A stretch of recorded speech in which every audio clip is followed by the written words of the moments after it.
Memasuki era digitalisasi, kaum milenial hingga kaum katuas, kini semuanya sudah menggunakan ponsel di genggaman tangan. Teknologi mata uang digital pun sudah tiba saatnya, hingga kecerdasan buatan tak bisa dihindari keberadaannya. Di negara Brazil, kaum katuas pelaku pasar tradisional hampir semua menerima pembayaran uang digital dengan Bitcoin. Di negara Indonesia, untuk kaum katuas pelaku pasar tradisional masih jauh tertinggal dengan luar negeri. Rata-rata di negara kita masih menggunakan pembayaran uang kertas tunai rupiah. Tetapi kaum milenial lahir tahun 1980 ke atas sudah banyak menggunakan transaksi elektronik atau digital. Hanya saja bukan mata uang kripto ataupun mata uang digital.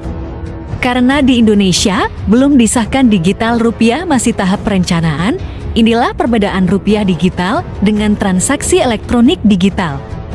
Seperti belanja di mall menggunakan kartu kredit, belanja di Shopee, Traveloka, transfer uang via banking, semua itu transaksi elektronik digital. Berbeda dengan mata uang digital seperti kripto ataupun fiat digital. Teknologi blockchain cryptocurrency atau mata uang kripto di negara lain yang regulasinya mengizinkan sebagai alat pembayaran yang sah akan disebut sebagai mata uang kripto. Tetapi berhubung di negara Indonesia belum diatur dalam undang-undang tentang mata uang kripto, maka disebut sebagai aset digital komoditi jangka panjang.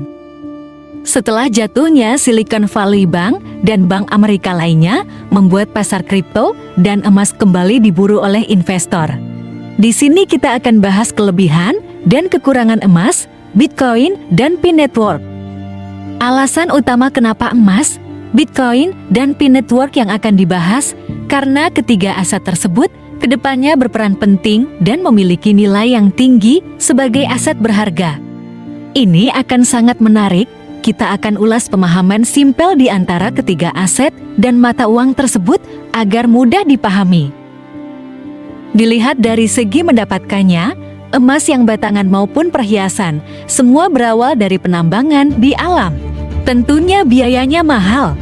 Bitcoin ditambang menggunakan komputer, VGA, watermode, dan peralatannya yang sangat mahal, menguras energi listrik, dan kurang ramah lingkungan.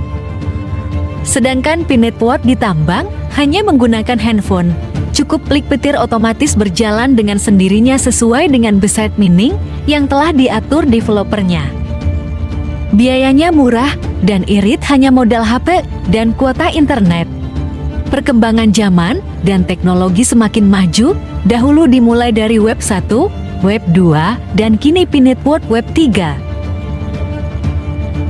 Dari segi manfaatnya, emas dari sejak zaman dahulu kala dipercaya memiliki nilai dan harga berawal dari para raja menggunakannya sebagai perhiasan, lalu berkembang menjadi barter dengan kebutuhan. Hingga emas dicetak sebagai uang koin yang memiliki nilai mahal. Dari tahun ke tahun, harganya semakin naik dan masih dipercaya emas digunakan jaminan. Selain perhiasan, dokter gigi, hingga komponen elektronik juga menggunakan emas. Bitcoin dipercaya aman digunakan sebagai investasi, perdagangan mata uang, dan beberapa negara menggunakan sebagai alat pembayaran. Karena sifatnya yang terdesentralisasi, tidak ada yang bisa mengendalikan baik itu pemerintah, perbankan maupun siapapun juga. Dari segi kelemahannya, emas tidak bisa digunakan sebagai mata uang, tidak bisa sebagai alat transfer, dan stoknya banyak ada di banyak negara. Anda harus menjual stok emas Anda terlebih dahulu, baru setelah menjadi fiat, bisa digunakan untuk belanja barang ataupun jasa.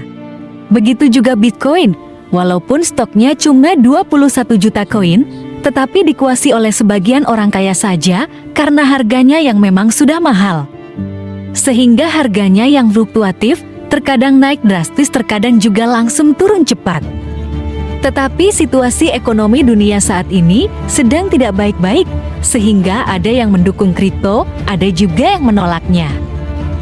Terlepas dari semua itu, saat ini hadir proyek mata uang kripto global Pi Network yang menyempurnakan kekurangan emas dan Bitcoin. Pin Network adalah revolusi mata uang dunia dan memprakarsai kebebasan finansial. Bisa dibilang Pin Network adalah mata uang kripto Web 3 yang melengkapi kekurangan dari aset emas dan Bitcoin. Dimulai dari orang biasa, hampir merata di setiap negara di dunia, penambangnya tidak memperdulikan ras, suku, agama, kebangsaan, semua bersatu untuk mewujudkan kebebasan finansial dan meratakan ekonomi dunia agar adil dan bijaksana. Sistem transfer peer-to-peer sama seperti Bitcoin, tetapi lebih cepat, aman, karena memiliki wallet sendiri, tidak ada pihak ketiga yang bisa mengaturnya. Memiliki jaringan ekosistem yang kuat, ratusan bahkan ribuan aplikasi dan perusahaan sudah bergabung dalam jaringan Pin Network, mulai dari P-Bank, P-Mall, P-Game, P-Property, P-Showroom Chair, bahkan sudah digunakan barter antara pedagang dengan penambang untuk menciptakan harga. Stoknya hanya 100 miliar, berbeda dengan emas yang ribuan ton, bahkan bisa jutaan ton, sehingga Bitcoin akan semakin langka dan mahal harganya. Bitcoin akan masuk ke segala bidang lini kehidupan, ekonomi, transaksi, ekspor-impor, dan lain sebagainya. Kelemahan dari Pin Network tidak dapat dilihat wujudnya seperti emas ataupun berlian. Tidak bisa digunakan sebagai perhiasan, tetapi Pin Network bisa membeli emas bahkan berlian, hanya dengan sekejap saja hitungan detik, langsung disetujui oleh pemilik toko online penjual emas. Saat ini, Pin Network masih bisa ditambang secara gratis, sama seperti Bitcoin dan emas waktu dulu. Sudahkah kalian memiliki emas, Bitcoin, ataupun Pin Network di saat ekonomi dunia sedang terguncang seperti ini?